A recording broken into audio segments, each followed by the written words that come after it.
Sir कंहिं दौर में असां ॾिसंदा हुआसीं झाड़ू जेको हूंदो उहो त नाले मात्र महीने बि न ईंदो लाड़काणे में, पर जॾहिं हीअ चैना कटिंग जी हिते आई आहे इदारो, उहो जेको सफ़ाई कराए थो हिन महिल, उहा ॾाढी ज़बरदस्त सफ़ाई आहे, साड़ा कंदड़ आहे। ऐं हिन में को शक कोन्हे को त हीअ साड़ा कंदड़ केतिरी आहे। ऐं हिननि जो स्टाइल ॾाढो ज़बरदस्त आहे झाड़ू जो। उहो त ॾिठा हुआसीं पुराणे दौर जा झाड़ू जेके हूंदा उहे ॾाढा माशाल्लाह नज़र ई न ईंदा हुया, पर हिन जो ॾाढो ज़बरदस्त कमु आहे ऐं नेक कमु आहे। जेको असुर जो अचनि था सर, असुर जो तक़रीबन हे 5 जो टाइम थो थिए ऐं हे 4 बजे अची था वञनि। ऐं झाड़ू जो टाइम बि इहो आहे सर, शायदि हेॾी महिल जेको माण्हू वग़ैरह कोन्हे को, या को ज़ाहिर कोन्हे जंहिंखे का मिटीअ जी दरीअ जी का तकलीफ़ अचे, उन करे हिननि जो जेको कमु आहे ॾाढो साड़ा कंदड़ आहे।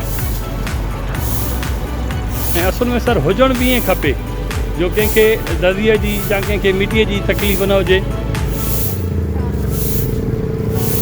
ऐं पुराणे दौर में त ईअं हुयो, जॾहिं इहे झाड़ू ईंदा त हुन सां गॾु पखाल हलंदी, पाणी हलंदो हुयो, त उहो पाणी हिन ते चौंक ते लॻंदो त माण्हुनि खे मिटी वग़ैरह न लॻंदी।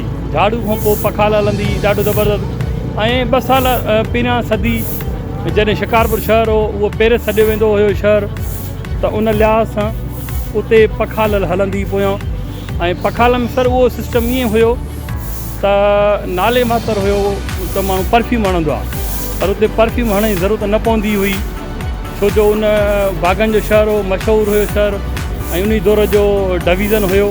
उन करे उहो जेको पखाल हणंदो पाणी, उन में उहो राबेल गुलाब जा गुल जा जेके ॿूटा विझंदा उहो घोटे पाणी में, त उन में ख़ुशबू थी वेंदी।